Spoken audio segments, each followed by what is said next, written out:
Baik,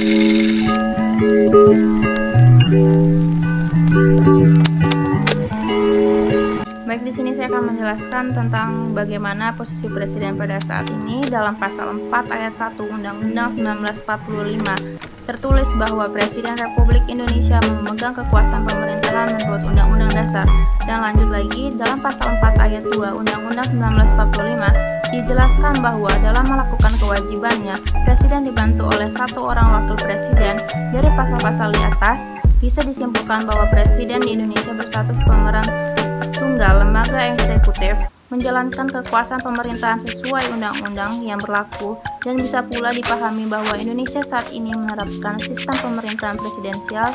Dan di sini saya akan juga menyebutkan beberapa ciri dari sistem pemerintahan presidensial, yang antaranya terdapat pemisahan kekuasaan yang jelas antara cabang, kekuasaan eksekutif dan legislatif. Presiden merupakan eksekutif tunggal. Kekuasaan eksekutif presiden tidak terbagi dan hanya ada beberapa presiden dan wakil presiden saja. Kepala pemerintahan adalah sekaligus kepala negara, atau sebaliknya, kepala negara adalah sekaligus kepala pemerintahan. Presiden mengangkat para menteri sebagai pembantu atau sebagai bawahan yang bertanggung jawab kepadanya. Semua ciri di atas ini dilindungi payung hukum melalui pasal-pasal yang terdapat dalam Undang-Undang 1945. Baik, di sini saya akan menjelaskan bagaimana pertanggungjawaban presiden pada saat ini. Di sini pertanggungjawaban merupakan salah satu unsur penting dalam negara, sebab bagaimana dan Kutana Makna mengatakan bahwa jabatan apapun yang memiliki kekuasaan sebaiknya dilengkapi dengan pertanggungjawaban supaya dapat diadakan penilaian terhadap pelaksanaan jabatan yang bersangkutan dalam melakukan kekuasaan yang dipercaya kepadanya.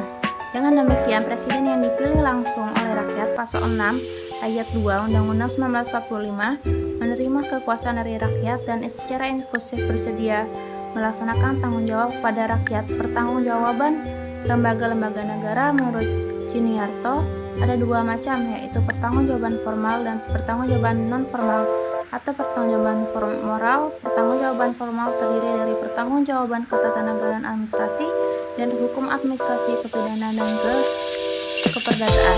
Sedangkan pertanggungjawaban moral meliputi pertanggungjawaban kepada Tuhan Yang Maha Esa, sesama manusia termasuk pada diri sendiri, bangsa dan negara. Dan menurut Harun al-Rashid menyebutkan bahwa dalam teori dikenal dua macam pengertian tanggung jawab. Tanggung jawab dalam arti sempit adalah tanggung jawab tanpa sanksi, dan tanggung jawab dalam arti luas, yaitu tanggung jawab dengan sanksi. Berhampiran dengan pendapat ini, Suwoto Mulyo Sudarmo membedakan dua jenis pertanggungjawaban berdasarkan pada sifatnya, yaitu pertanggungjawaban wajib dan pertanggungjawaban yang tidak bersifat wajib. Pertanggungjawaban wajib merupakan pertanggungjawaban internal presiden kepada MPR yang dapat mengakibatkan diberikannya sanksi yang bersifat politik. Konsepsi ini sudah tentu mengalami perubahan dengan diubahnya Undang-Undang 1945. Dengan demikian, pertanggungjawaban atas pelaksanaan pemerintahan mengandung konsekuensinya. Dapat dikenakan sanksi yang bersifat politik, moral, maupun yang bersifat hukum terhadap pelaksanaan pemerintahan. Oke, baik, pendapat terkait sikap masyarakat soal adanya wacana masa jabatan presiden 3 periode.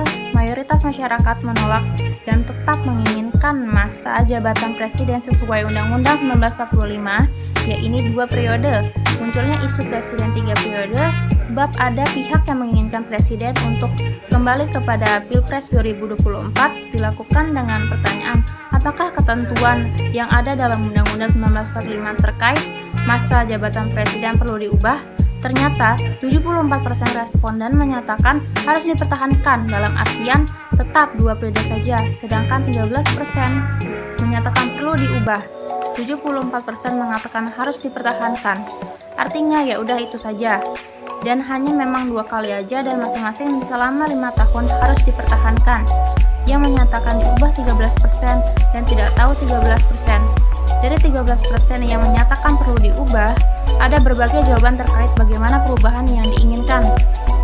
Mayoritas menyatakan jabatan presiden boleh lebih dari 3 periode.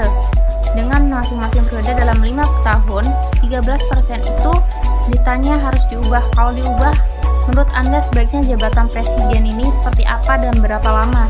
Dan jawaban macam-macam, ada 1 selama 10 tahun, paling besar boleh lebih lebih 3 kali masing-masing selama 5 tahun. Dan ya itu menurut pendapat masyarakat sekitar. Menurut ya bagaimana jika presiden 3 periode kali ini?